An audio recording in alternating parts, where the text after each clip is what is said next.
Kalau kita melihat sekarang di NTT itu sudah menjadi ikon salah satu yang merupakan destinasi super prioritas premium, yaitu di Labuan Bajo. Betul. Labuan Bajo kemarin itu adakan ASEAN Summit, G20, B20 juga. Nah, berarti kita melihat sekarang bagaimana perdagangan yang biasanya ada di pusat kota, yaitu di Jakarta, di Jawa, sekarang bagaimana pemerintah membawa itu ke timur. Jadi saya melihat NTT itu singkatan dari New Territorial Tourism. Oh iya, bagus, keren. ALFI adalah asosiasi logistik untuk masa depan. Yep. Yang kedua, logistik jangan berbicara tentang sesuatu kayak kontainer lah, sesuatu yang perusahaan gede lah, sesuatu yang brilian, yang gede-gede. Konsepnya harus lebih luas. Lebih luas. Bagaimana kita yang berada di daerah ini mengembangkan potensi kita dulu. Tanjung Perak, tepi laut, siapa suka boleh ikut sama. Assalamualaikum warahmatullahi wabarakatuh. Selamat siang, salam sejahtera semuanya, sahabat logistik, bro logistik, dulur logistik di Jawa Timur dan seluruh Indonesia. Kita masih di acara Rumah Logistik ALFI Jawa Timur, dan hadir pada kesempatan ini pada program ngopak ngobrol pojok Perak, tapi yang hadir bukan orang Perak nih kan gitu. Tapi banyak aktivitas beliau terkait sama kegiatan Perak, walaupun dari Indonesia Timur atau dari Nusa Tenggara. Hadir di tengah kita adalah Pak Charles Ang. Nama lengkapnya adalah Ignatius Charles Ang Liwarolman. Beliau adalah ketua DPW ALFI Ilva Nusa Tenggara Timur. Selamat siang Pak Charles. Selamat siang, Pak. Salam sejahtera selalu dan selamat datang di Rumah Logistik ALFI Jawa Timur. Sehat selalu, Pak. Terima kasih. Ya, salam sejahtera untuk kita semua. Makasih banyak nih Kang Ipo. Saya panggil Kang, Pak D atau apa enaknya ini? Pak Iko. Pak Iko atau Cak Iko. Iya. Terima kasih Pak, kami diundang dari ALFI NTT untuk kita bisa ikut bersama juga dalam podcast di Rumah Logistik ALFI Jawa Timur. ALFI Jawa Timur. Gitu. Kami terima kasih waktunya. Nyempetin kita cari waktu nih ceritanya nih. Di tengah-tengah selesai acaranya Munasusnya ALFI Nasional ya. Beliau hadir dan hari ini kita culik. Karena memang perlu banyak informasi tentang bagaimana logistik di saudara kita yang ada di Indonesia Timur, khususnya di Nusa Tenggara.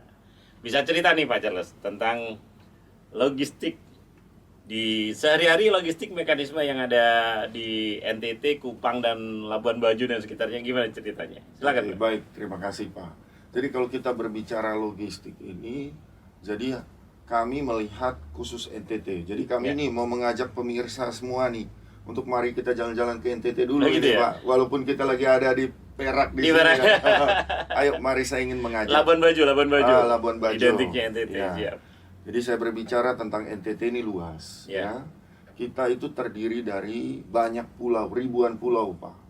Nah, betul. Kedua juga kita juga banyak-banyak pelabuhan dan bandara. Kurang lebih ada 9 yang pelabuhan besar dan 5 bandara yang lumayan besar ya. Nah, kalau kita berbicara logistik, kami melihat khusus NTT itu karena semua pengiriman barang atau distribusi itu kan melalui Jawa Timur, Pak. Hubnya semua di sini.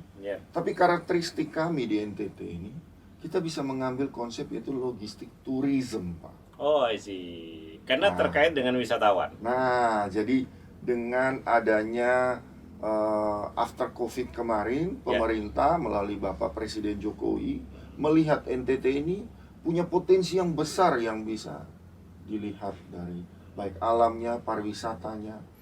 Nah, sehingga mereka membangun infrastruktur semua, Pak. Bapak Presiden itu sampai datang hampir seluruh kabupaten.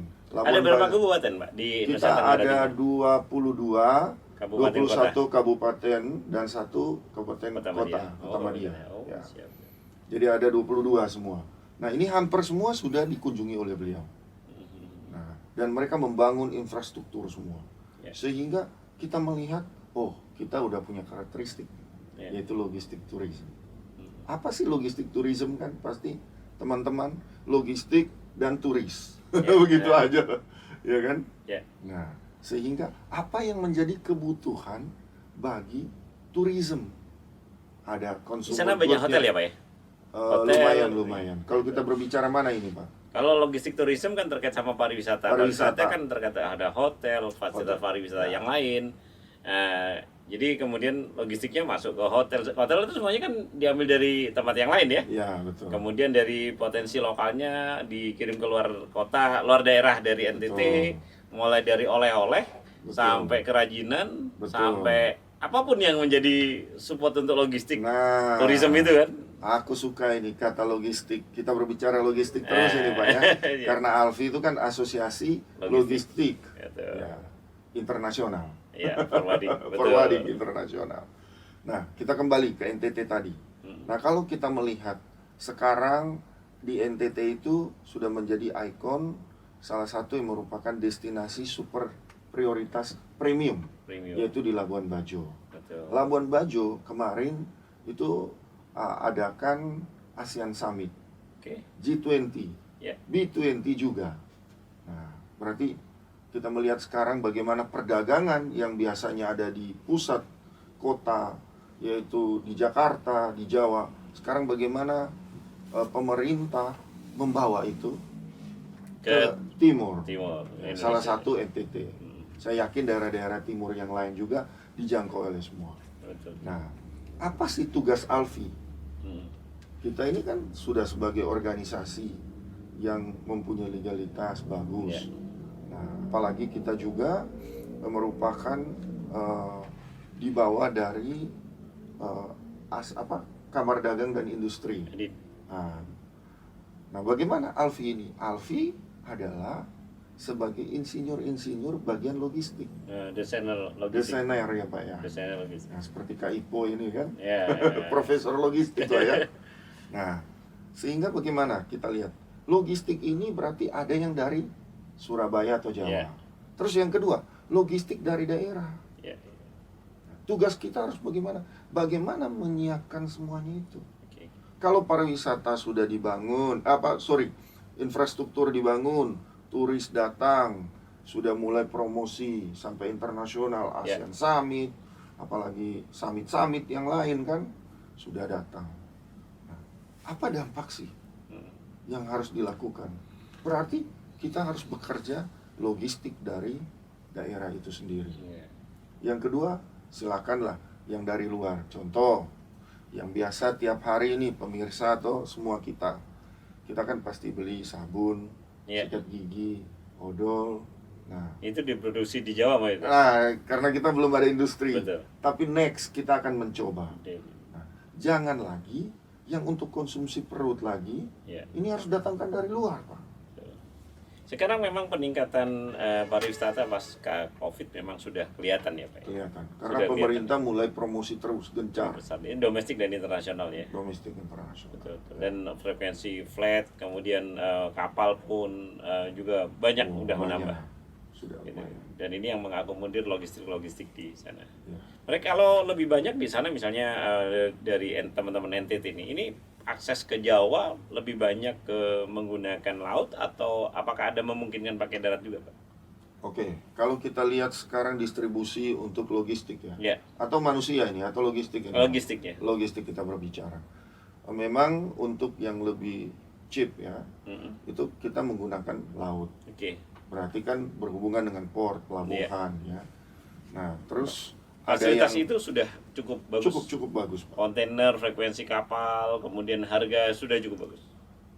Sekarang kita melihat harga malah menurun. Oh, saat Biaya ini logistik, betul. Pak. Ya. Benar nggak? Jadi bukan berdampak aja bagi NTT sih. Ya, Saya hampir dengar semua. di all the port semua ya. Sekarang udah mulai menurun harganya. Ya, ya. Nah, berarti inflasi kita terjaga dong. Ya, ya. Nah, kalau kita lihat contoh di Kupang itu besar. Iya.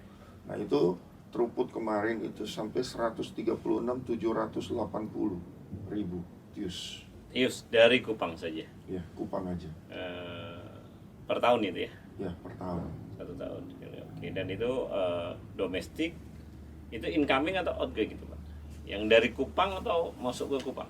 Ya masuk Pak. Oh, masuk ke Kupang, oke. Nah, tugasnya kita ini bagaimana yang keluar dari portnya dari NTT Iya. ya. Sehingga membuat dampak bagi ya daerah lain. Betul ya. ya, tinggal potensi apa yang bisa dieksplor dari sana ya. Betul. Kalau di Kupang itu kan ikan ya.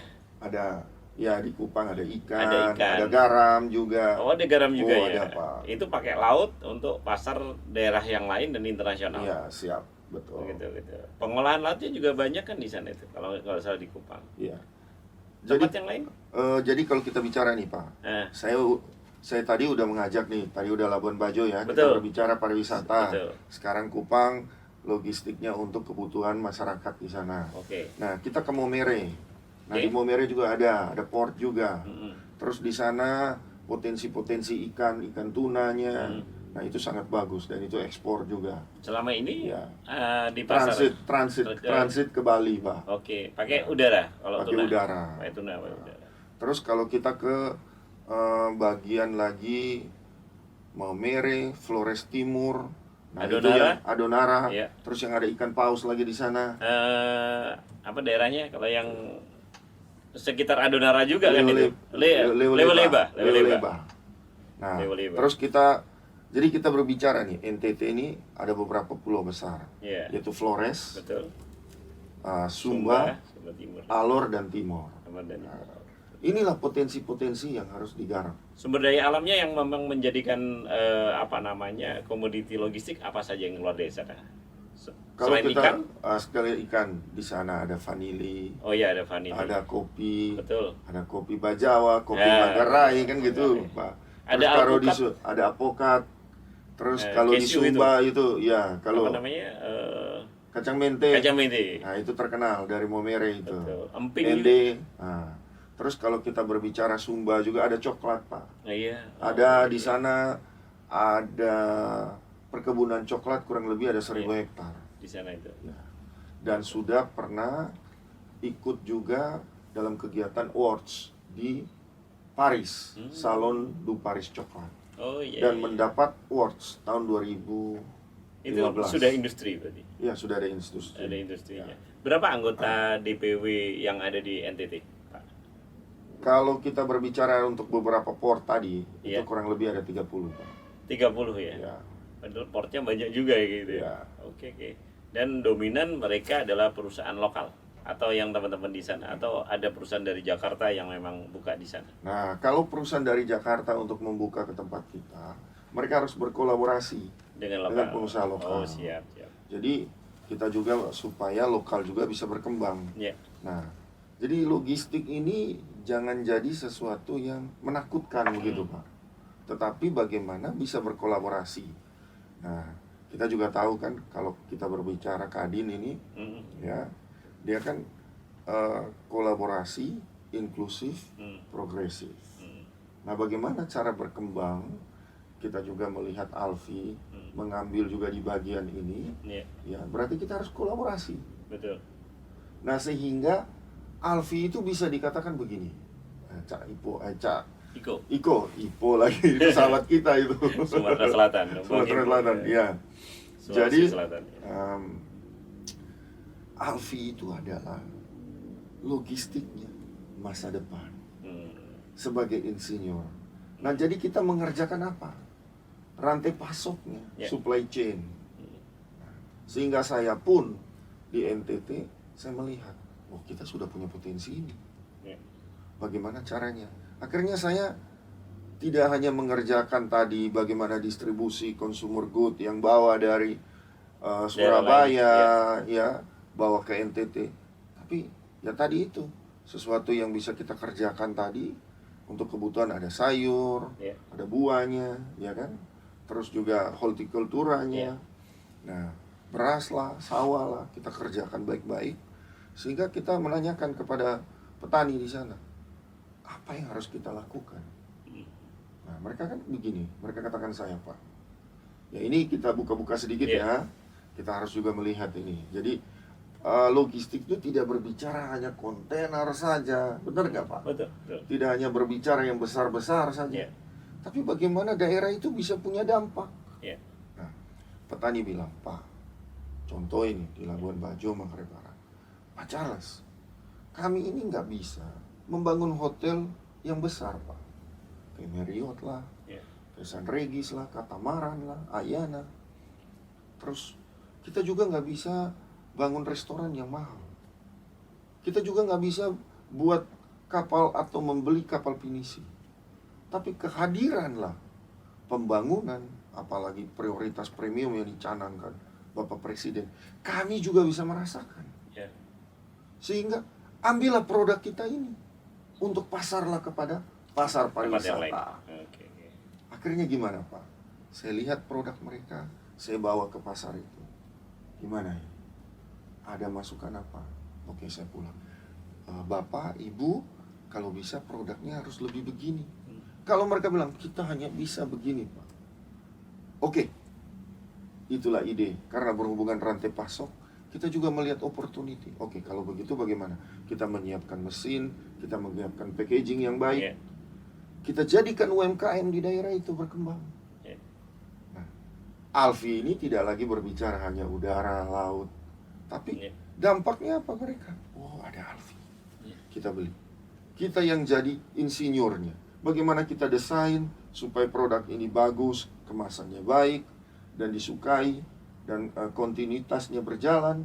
Kita pasarkan ke pariwisata. Kita ajak dengan petani. Ayo, mari sama-sama. Biar kamu bisa melihat. Di sana potensi hasil pertanian banyak. Soalnya mungkin tadi disebut beras, ada sawah, ada Pak. Sayur mayur itu ada semuanya kan? Hanya memang saat ini bukan hanya berdampak bagi NTT ya, tapi seluruh, kan kita tahu ini dalam kondisi El Nino. Tidak semua menghasilkan produk bagus. Dan saya dapat informasi kan ada kenaikan sekarang. Iya. Oh, harga gabah tinggi gitu. Nah, itulah yang kita berbicara. Logistik tourism bagaimana mempunyai dampak. Penyiapan kebutuhan dari luar masuk, kita daerah juga bekerja sehingga ada pendapatan bagi masyarakat di sana. Oh, ini ternyata yang didesain. Mungkin itu sih dari kita, Pak. Betul. Jadi ini cukup menarik. Ini kan saya memetakan, saya sih beberapa kali jalan-jalan di daerah Nusa Tenggara Timur. Tapi tadi disebut di Adonara, kemudian di Bajawa, di Maumere, sampai di apa yang Bang Paus itu, Leba-leba. Tapi sempat itu Pak berenang dan paus juga. Enggak sempat. Wah, saya ke Adonara itu kan satu jalur kan, itu kan di pulaunya kan pulau Adonara kan itu. Jadi itu Pak, kalau kita berbicara nih agak lepas sedikit lah. Ini masih punya hubungan logistik lah. Logistik ini kan berhubungan banyak ya Pak ya.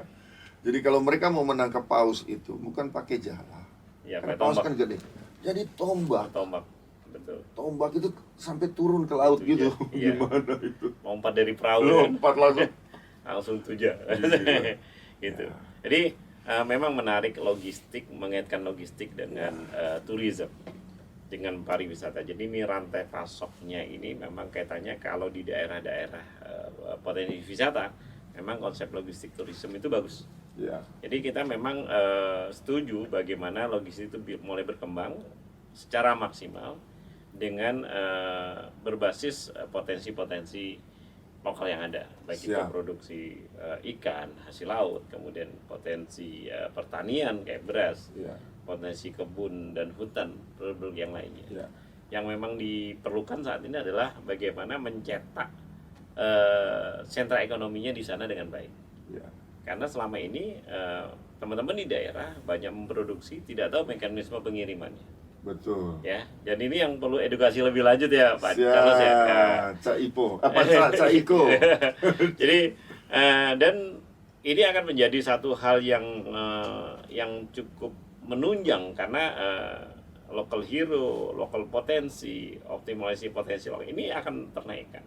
Dan pengembangan marketnya ditunjang dengan teman-teman Kadin dan lain-lainnya. Nah ini kan dibantu kan gitu. Yang jelas badan usaha lokalnya itu yang harus didorong. Harus itu Pak. Iya. sekarang kita punya anggota berapa? 30 ya. 30. Akan kayaknya menambah lagi ke depan ini. Betul.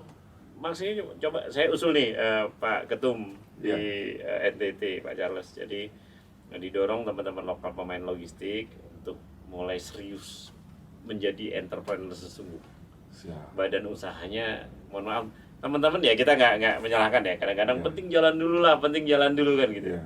Ya kita tidak akan bisa membantu lebih dalam lagi kalau misalnya tidak terdata, kan gitu ya. Betul. Berapa banyak traffic load-nya yang dilakukan oleh teman-teman di daerah, kita nggak ada datanya nggak bisa. Betul. Gitu. Kalau ada datanya kita bisa mengarahkan.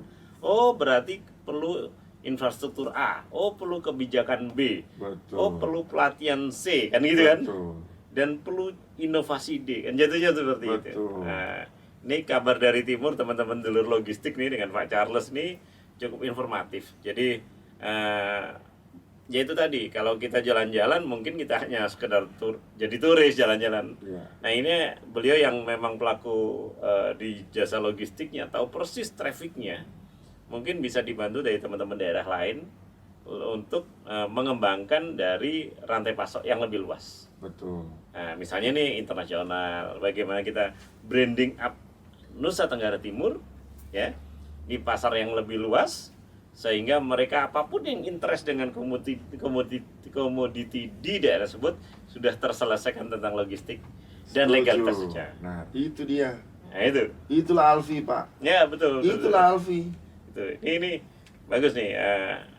Dan NTT itu jangan berpikir daerah kering. Enggak juga. Di sana banyak local hero juga. Saya ketemuin beberapa orang yang mulai dari yang inovator untuk anyaman daun lontar. Oh, daun lontar. Daun lontar dari namanya adalah Du Anyam. Oh, itu udah luar biasa. Itu membuat saudara-saudara kita yang asli daerah sini memiliki standar anyam dengan desain kualitas produk anyamnya yang diterima di pasar IKEA di internasional. Mantap itu. Itu. Dan saya juga ketemu juga teman-teman pemain kopi yang saya ceritakan Flores Arabica Bajawa itu. Iya. Arabica Flores Bajawa namanya, yang sudah mulai mereka memberanikan diri membranding up di pasar internasional. Betul. Gitu, karena selama ini mohon maaf mungkin ada banyak trader yang menguasai dan lainnya. Ini mereka belajar mandiri kayak gitu. Betul. Nah, peran logistik informasinya ini harus nyampe kepada mereka, karena jangan sampai mereka jualan, bisa jual nggak bisa kirim. Betul Pak Tum ya? Betul, Pak. Nah, itu nggak, jadi ada produk bagus, market bagus, harga bagus, Betul. ngirimnya nggak bisa gitu kan. Nah ini nanti kedepannya usul Pak Ketum di NTT kita sosialisasi bersama Ya. dengan DPP yang lain, dibantu DPP pusat. Ayo, karena di NTT itu dengan Surabaya dengan Denpasar itu rantai pasoknya terikat sekali. Betul. Terikat sekali. Banyak produk dari Jawa melalui Surabaya kirim ke NTT, banyak dari produk NTT yang diekspor melalui Denpasar atau Surabaya. Betul. Gitu ya. Nah, Gitu. makanya disinilah hubnya. Ya, Hubnya di sini. Betul. Jadi kita udah kolaborasi nih. Betul. Alfi Jatim, Alfi NTT. NTT, betul. Akan kita jadikan apa ini Iya. program ke depan ini. Kita sosialisasikan bersama-sama. Jadi saya melihat NTT itu singkatan dari New Territorial Tourism. Oh iya, bagus, keren. Di Ketum Muda ini, jadi Pak Charles ini adalah ketua umum, salah satu ketua umum muda Ya. yang DPW Alfi ya, sama satu Pak Jul Aceh ya. Bul Aceh. Pak Jul Aceh. Pak Jul sama Pak Charles muda mana nih? Ya. Hampir sama ya? Beda-beda Pak Jul, dikit, beda-beda dikit lah, Pak. Jadi kalau kita lihat ketum, termasuk ketum Surabaya juga muda, ketum Jawa NTT juga muda. Nah ini kita nanti bisa kolaborasikan. Jadi gitu Pak. Kalau Charles. kita pemirsa kita lihat Cak Iko ini ya kurang lebih 35 lah ya. Karena beliau senyum terus dari tadi. Jadi memang logistik ini tidak sesuatu yang berat. Ya. Logistik itu asik dan berkesan. Ya. Dan membuat kita selalu berceria. Betul nggak, Pak? Betul. Karena memang nggak ada batasnya. Jadi gini, orang yang paling menurut saya, kalau di dunia transportasi atau di logistik itu, itu yang memang paling banyak ilmunya di teman-teman logistik forwarder, karena memang harus paham tentang regulasi komoditi, regulasi pengirim pengangkut, dan regulasi negara tujuan atau daerah tujuan atau daerah asal. Dan ini terintegrasikan. Nah, ini jadi ini ya nanti pelan-pelan harus disosialisasikan terus. Jadi dimasyarakatkan lah. Gitu. Dan ini peran di daerah. Siap. Dan ini kita lagi ada di rumah logistik. Nah, ke depan akan ada MOU ya antara Alfi NTT dengan Alfi Jawa Timur. bisa terkait bagaimana menjadikan logistik antara dua wilayah ini yang mantap ya. Betul. Ya nanti kita bisa teman-teman dari anggota Alfi yang di Jawa Timur nih tinggal mendengarkan kebutuhannya di teman-teman NTT logistiknya apa. Kan gitu kan? Siap. Sehingga nanti bisa memberikan satu integrasi. Integrasi logistik di pengangkut apa saja, laut, udara, darat atau multimoda. Dan itu intinya adalah mencari sesuatu yang efektif, efisien dan mudah. Karena logistik kalau susah, ribet, masa ini mau kirim aja susah kan gitu kan? Betul. Nah, jadi kita harus informasikan, oke, yang pemain di darat seperti ini, yang pemain laut seperti ini, yang tempat untuk penumpukan gudang seperti ini. Betul. Kan gitu kan? Nah, tinggal apa digandengkan saja. Terima kasih banyak. Terima kasih. Cak Iko, ilmunya kita dapat di sini. Dan progresnya kita akan buat satu platform nanti. Setuju nggak ini? Setuju. Mantap. Nanti kita bisa zoom dengan teman-teman yang ada di NTT semuanya. Seperti yang kita bicarakan, mungkin ada sesuatu yang perlu disampaikan tentang bagaimana mekanisme ketahanan logistik ini menunjang ekonomi secara nasional. Nah, kemarin ini kabar baik Pak. Kami akan ada MOU dengan Timor Leste. Oke, siap. Nah, melalui Kadin. Atambua ya? Timor Leste. Kupang, Atambua. Ya, jadi kami udah siap ini, sudah ekspor kemarin ya produk pertanian. Dan kita mulai demo plotting di sana hasil pertanian. Apa aja Pak komoditinya? Jadi kita baru membangun tentang padi sawah. Kita mengembangkan teknisnya, kita kirim juga ke sana. Kita bermitra dengan PT Petro Sida Gresik. Karena produk-produk tadi kirim ke sana. Berarti kalau hasil dari kegiatan kita demo plotting bagus, berarti 2024 kita akan MOU untuk target yang lebih besar. Makanya memang di NTT di Timor Leste ya. Memang mereka impor beras itu impor dari Vietnam. Dari Vietnam semua. Iya. Yang bagaimana caranya ke depan supaya mereka sendiri yang bisa mandiri. Betul. Sebelum pandemi saya pernah di Dili. Memang perlu banyak atensi lah dan perlu kerjasama. Nah, jadi sebenarnya ini kita diminta ke sana itu karena pada saat ASEAN Summit Perdana Menteri dan Kadin CCI-nya ke sana dan kita berbicara tentang beras tadi. Jadi di NTT ini kami yang punya Pak. Beras perdana yang sudah premium. Masuk ke sana ya? Iya. Enggak, bukan masuk. Ini produk dari petani, Pak. Oh, dari petani Indonesia. Nah, iya, petani yang ada di Labuan Bajo. Petani di Indonesia di NTT, ya. Nah, jadi kita kolaborasi ya, kami produk punya kirim produk. Enggak. Jadi kita enggak kirim produk nanti. Tapi kita hanya kirim tadi itu kan pupuk, teknologi saprodi pertanian. Jadi mereka nanti bisa menghasilkan sendiri. Nah, logistiknya apa? Ya kebutuhannya yang tadi. Kita ini. Terus pada saat mereka datang ke sana, kita launching produk beras. Berasnya beras Labuan Bajo. Berarti ini tadi ada logistik tourism, ini logistik farming. Mantap. Pak Charles, waktunya terima kasih nih. Sebelum kita tutup ya, ada sesuatu yang ingin disampaikan tentang apa yang perlu disampaikan, yang penting buat kita sebagai kata penutup. Ya, jadi Alfi adalah asosiasi logistik untuk masa depan. Yang kedua, logistik jangan berbicara tentang sesuatu kayak kontainer lah, sesuatu yang perusahaan gede lah, sesuatu yang brilian, yang gede-gede. Konsepnya harus lebih luas. Lebih luas. Bagaimana kita yang berada di daerah ini mengembangkan potensi kita dulu. Menyuplai kebutuhan di dalam lokal dulu, Pak. Karena ternyata penduduk kita juga banyak kan, Pak. Betul. Nah, itulah yang saya melihat program dari pusat itu mencanangkan NTT adalah logistik tourism. Sehingga NTT New Territorial Tourism. Nah, kalau Jawa Timur udahlah, ini banyak sudah. Kita melihat nanti segmennya ini banyak ini, Pak. Siap. Jadi kepada pemirsa, teman-teman semua, marilah kita belajar logistik. Jadi karena logistik ini ada sesuatu yang menarik dan membuat kita berseri terus. Apalagi ngomong cuan, dapat cuan gitu. Nanti bisa dikembangin ke teman-teman yang ada di Indonesia Tenggara Timur, mau di yang akademisinya atau apa, kita buat program lanjutan. Dan terus sosialisasikan, edukasikan tentang logistik sesungguhnya, baik itu yang lokal atau yang internasional. Lokal kuatin dulu, siapa pemainnya, apa yang demandnya, regulasinya bagian itu terus disampaikan. Itu dulu, Pak. Kuatkan, Pak, di sana. Oke.